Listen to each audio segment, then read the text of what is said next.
الحمد لله وكفى والصلاة والسلام على سيد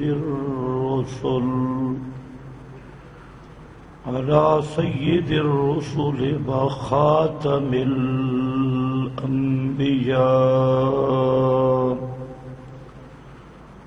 أما بعد فأعوذ بالله من الشيطان الرجيم. بسم الله الرحمن الرحيم. وعد الله الذين آمنوا منكم وعملوا الصالحات ليستخلفنهم في الأرض كما استخلف الذين من قبلهم. سبحان ربك رب العزة عما يصفون وسلام على المرسلين والحمد لله رب العالمين.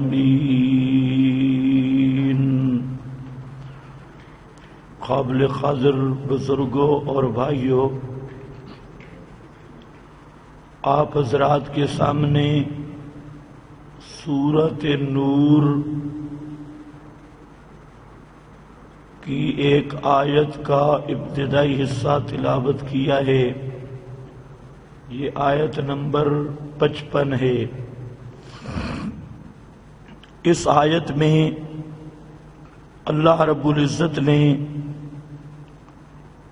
3 چیزیں بیان فرمائی ہیں.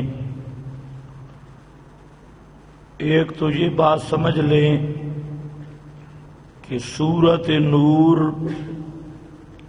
یہ سیدہ کائنات حضرت عائشہ صدیقہ رضی اللہ تعالی عنہا کی تطہیر کے سلسلہ میں نازل ہوئی. بدباطن اور بدبخت لوگوں نے ام المومنین پر گھنونا اور غلیظ الزام عائد کیا، جس کی وجہ سے نبی کریم صلی اللہ علیہ وسلم کو بھی کافی پریشانی ہوئی اور اصحاب رسول بھی کافی پریشان ہوئے. اور سب سے بڑی پریشانی خاندان صدیق اکبر کو ہوئی. حضرت عائشہ صدیقہ رضی اللہ تعالی عنہا اور حضرت ابو بکر صدیق رضی اللہ تعالی عنہ کو سب سے بڑی پریشانی ہوئی. اور امام الانبیاء صلی اللہ علیہ وسلم بھی بہت سخت پریشان رہے. تقریباً 40 دن کے قریب تک، 1 مہینے سے اوپر یہ پریشانی قائم رہی. تو اللہ رب العزت نے سورۃ نور اتاری، جس میں حضرت عائشہ کی طہارت اور ان کے فضائل کو بیان کیا اور حضرت عائشہ کی صفائی بیان کی. اور یہ واحد اس کائنات میں عورت ہے خوشبخت اور سعادت مند، جس کی صفائی اللہ نے اپنے کلام میں نازل کی. اس کی نظیر کائنات میں نہیں ملتی. حضرت یوسف علیہ السلام کا واقعہ بھی سامنے ہے. ان پہ بھی اس قسم کا بہتان لگا، لیکن اللہ رب العزت نے انتظام تطہیر زمین سے کیا.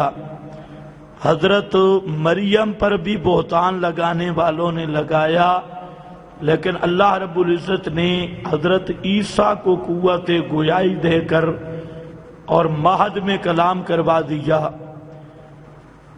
لیکن حضرت ام المومنین کا معاملہ اہم ترین معاملہ تھا. کیونکہ حضرت عائشہ صدیقہ پر داغ براہ راست امام کائنات حضرت محمد مصطفیٰ پر داغ تھا۔ حضرت عائشہ کی بے عزتی براہ راست امام الانبیاء کی بے عزتی تھی، اس لیے اللہ رب العزت نے حضرت عائشہ کی طہارت قرآن کی صورت میں نازل کی ہے، سورت نور کی صورت میں۔ تو ایک تو حضرت عائشہ کو تسلی ہو گئی، دوسرا قیامت تک یہ بات اللہ نے واضح کر دی کہ حضرت عائشہ کا دشمن وہ اصلی بدبخت کافر ہے، چاہے جس شکل میں بھی ہو۔ اس لیے تمام فقہا نے لکھا، تمام علماء نے لکھا کہ جو حضرت عائشہ کی گستاخی کرے، بے ادبی کرے، تو وہ نس قطعی کا منکر ہو کر قطعی کافر ہے، اس کے کافر ہونے میں کوئی شک و شبہ نہیں، اور پوری امت اس بات پہ متفق ہے۔ دوسرا، اللہ رب العزت نے اس صورت میں نبی کریم علیہ السلام کی عظمت بیان کی اور آپ صلی اللہ علیہ وسلم کو تسلیاں دی۔ آپ کو جو پریشانی آئی تھی تو آپ صلی اللہ علیہ وسلم کی عظمت اور شان کو بیان کیا۔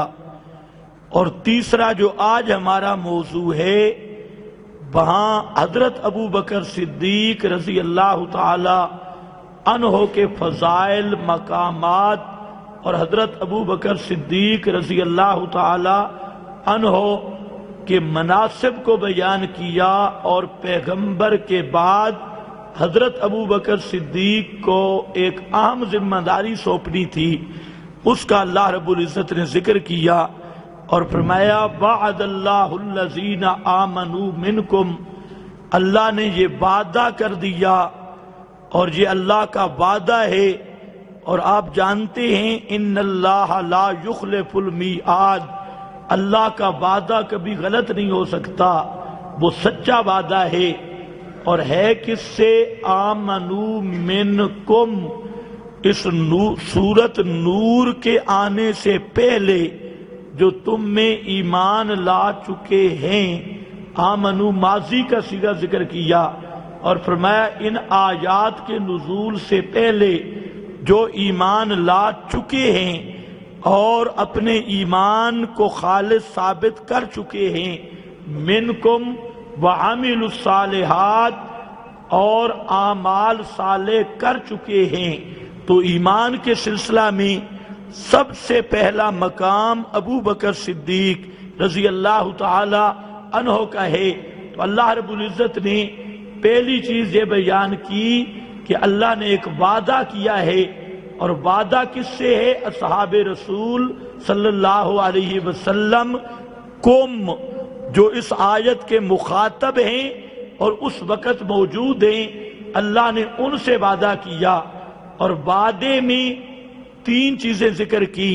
فرمایا وعدہ یہ ہے لَيَسْتَخْلِفَنَّهُمْ فِي الْأَرْضِ، پہلا شک وعدے کی کہ ان کو اللہ خلافت دے گا زمین میں، لَيَسْتَخْلِفَنَّهُمْ فِي الْأَرْضِ، ایک، اور خلافت بھی کیسے ہوگی؟ كَمَا اسْتَخْلَفَ الَّذِينَ مِن قَبْلِهِمْ، جس طرح پہلے اللہ نے نبیوں کو خلافت دی۔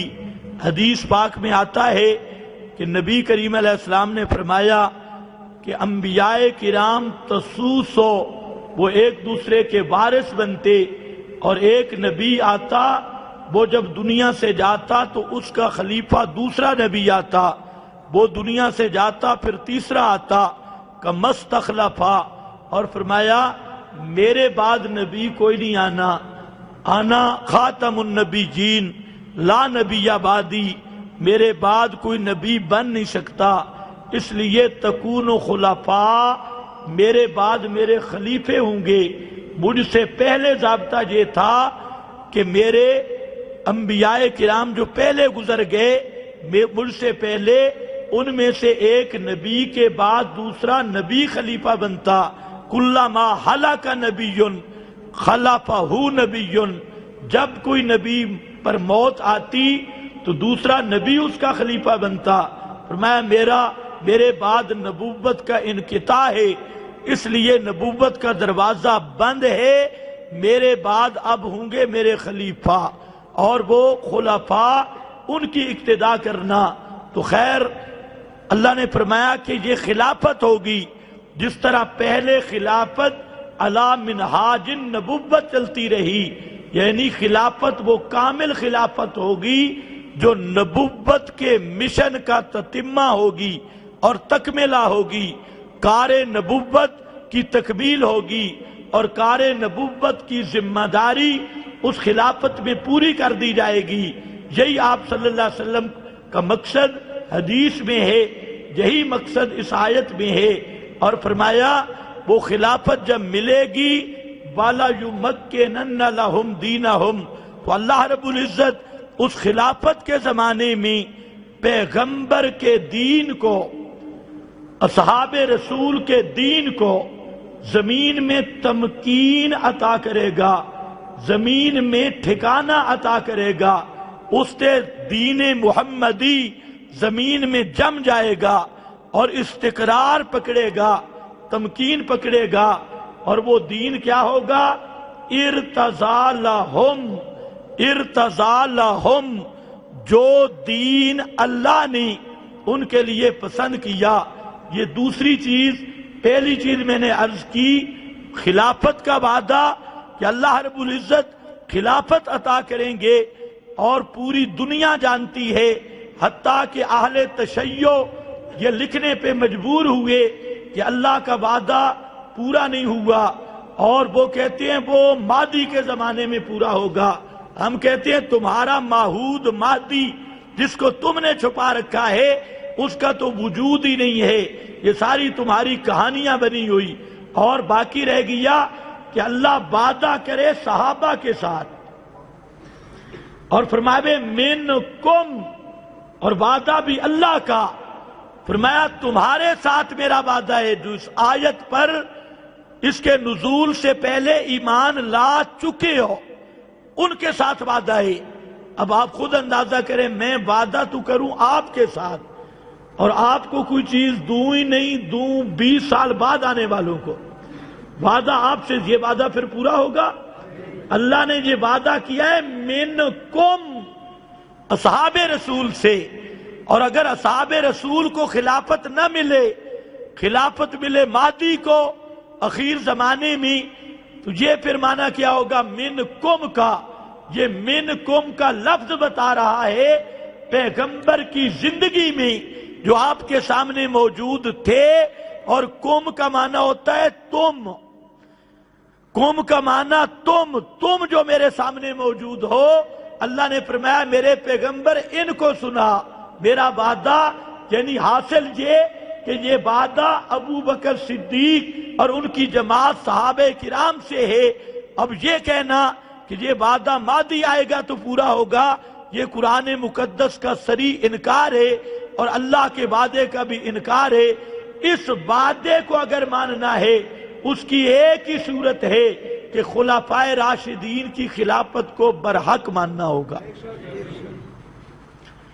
اور پوری امت متفق ہے۔